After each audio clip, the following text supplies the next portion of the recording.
তাকে বলতে চাই যে আসলে প্রতারণা করে কেউ সুখী হতে পারে না।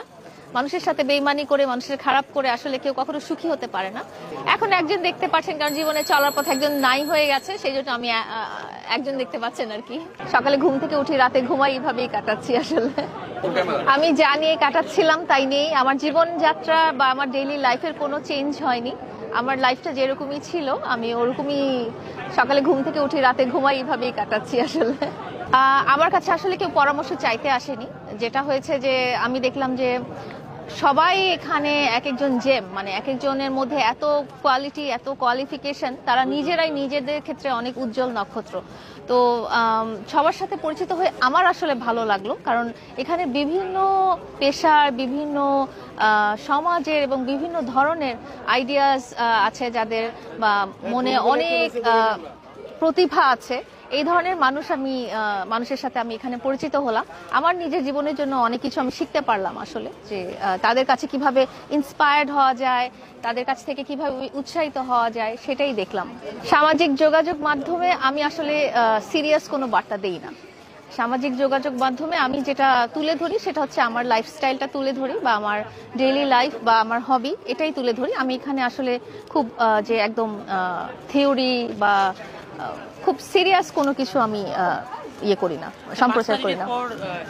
আমি আসলে রাজনৈতিক ব্যাপারে আমার জ্ঞান খুব কম, এটা নিয়ে আমি তেমন কিছু বলতে আমি পারবো না। বাট আমার মনে হয় যে দেশটা তো আমাদের সবার, তো আমাদের সবারই আসলে ধৈর্যশীল হওয়া উচিত, এবং আমরা যাতে সাধারণ মানুষ যেটা চায় যে আমরা শান্তিপূর্ণ জীবন যাতে আমরা লিড করতে পারি। এবং যেটা আমি নিজে ব্যক্তিগতভাবে ফেস করি সেটা হচ্ছে যে বাজারে শাকসবজি বা বাজারে পণ্যের দাম অনেক বেড়ে গেছে, যেটা আসলে সাধারণ মানুষের জন্য অনেক কষ্টদায়ক হয়ে উঠেছে আর কি। তো আমি চাই যেন আমাদের জীবনযাত্রাটা স্বাভাবিক এবং নর্মাল যেন হয়ে যায়। একটা সময় আপনাকে মিউজিক গান দেখা গিয়েছে, সামনে কি দেখা যাবে কিনা? আমি এখনো জানি না আসলে মিউজিক গানে দেখা যাবে কিনা। যদি দেখা যায় তাহলে তো দেখতেই পারবেন। পরিবর্তনটা কেমন দেখতে পাচ্ছেন সেটা আগে আমাকে বলেন। এখন একজন দেখতে পাচ্ছেন, কারণ জীবনে চলার পথে একজন নাই হয়ে গেছে, সেই জন্য আমি একজন দেখতে পাচ্ছেন আর কি। নাই হয়ে যাওয়ার কারণ তো যিনি নাই হয়ে গেছেন উনি বলতে পারবেন। আমি আছি, তো আমি বলতে পারবো যে আমি কেন আছি। হতে পারে, এটা আসলে কি বলবো, আর যার যার ব্যাপার, হতেও পারে। আসলে যখন মানুষ বলে যে প্রতারণা ব্যাপারটা, হ্যাঁ, প্রতারণা বা ছলনা, এই ব্যাপারটাই কিন্তু আসলে দুঃখদায়ক। এটা যদি আপনার সাথেও হয়ে থাকে, আপনিও কিন্তু আপনার চোখে পানি চলে আসবে, বা আপনার সাথে যদি অনেক আগে কখনো যদি হয়ে থাকে, তখনও আপনি মনে করবেন যে ওই ঘটনাটা মনে করে আপনার স্যাড একটা ফিলিংস হয়ে যাবে। তো আমারও একটু কষ্ট তো লেগেছেই। তাকে বলতে চাই যে আসলে প্রতারণা করে কেউ সুখী হতে পারে না।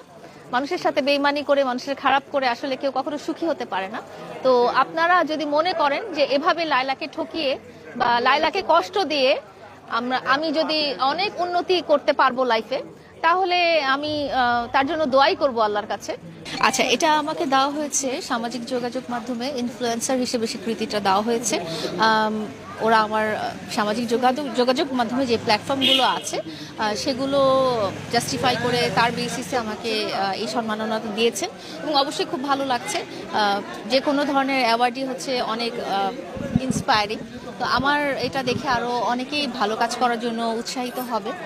তো আমি সেই জন্য উদ্যোক্তার হাট, ডিজিটাল খবর এবং লাবণ্যকে ধন্যবাদ জানাই। আমার আসলে ডিজিটাল প্ল্যাটফর্মে যেটা আছে ফেসবুক, টিকটক এবং ইউটিউব, এগুলোর মধ্যেই আমার যেসব কন্টেন্ট বলেন বা ব্লগ বলেন এগুলোই আছে। তো আপাতত এই 3টা প্ল্যাটফর্মই আমার আছে।